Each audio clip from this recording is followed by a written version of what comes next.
Hello everyone, আসসালামু আলাইকুম। কেমন আছেন আপনারা সবাই? আশা করি ভালো আছেন। আমি অ্যাডভোকেট হালিমা আক্তার তমা। আজ আপনাদের সাথে আলোচনা করব ফৌজদারি কার্যবিধি থেকে ধারা 509 এই ধারাটি নিয়ে, যেখানে বলা আছে চিকিৎসক সাক্ষীর জবানবন্দি।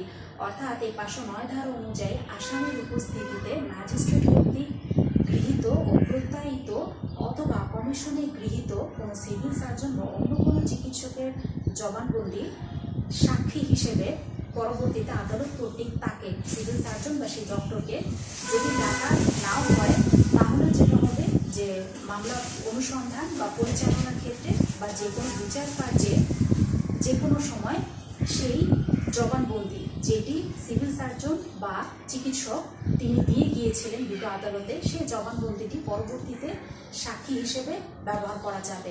আর এছাড়া আদালত যদি উপযুক্ত মনে করে, তাহলে সেই সিভিল সার্জন বা সেই ডাক্তারকে ডেকে পাঠাতে পারে সমনের মাধ্যমে তার সাক্ষ্য গ্রহণ এবং পরীক্ষা করতে পারবেন। এই হলো ধারা 509-এর মূল কথা।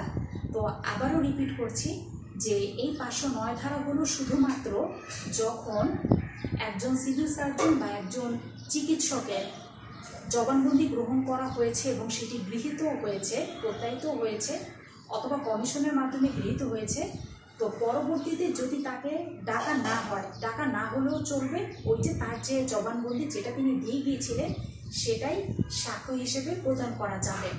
আর যদি এই ডাক্তার বা সিভিল সার্জন তিনি যদি মারা যায় অথবা তাকে আদালতে উপস্থিত করা সম্ভব না হয়, সেক্ষেত্রে কি হবে? সেক্ষেত্রে যা হবে সেটা পরবর্তী ক্লাস ভিডিওর মাধ্যমে অন্য একটি ধারা বলা আছে, আপনাদের সামনে অচিরেই হাজির হব। তো সেটি জানতে অবশ্যই চোখ রাখুন। আর আজ এই পর্যন্তই। কেমন লাগলো আজকের ক্লাসটি? অবশ্যই আপনাদের মূল্যবান মন্তব্য কমেন্ট বক্সে লিখে পাঠাবেন।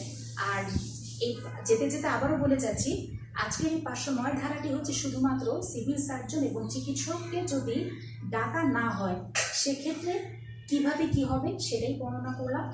আর মৃত্যু কিংবা নিখোঁজ অথবা আদালতে হাজির করা সম্ভব হচ্ছে না, সেক্ষেত্রে কি হবে সেটা পরবর্তী ভিডিওর মাধ্যমে আপনারা জানতে পারবেন।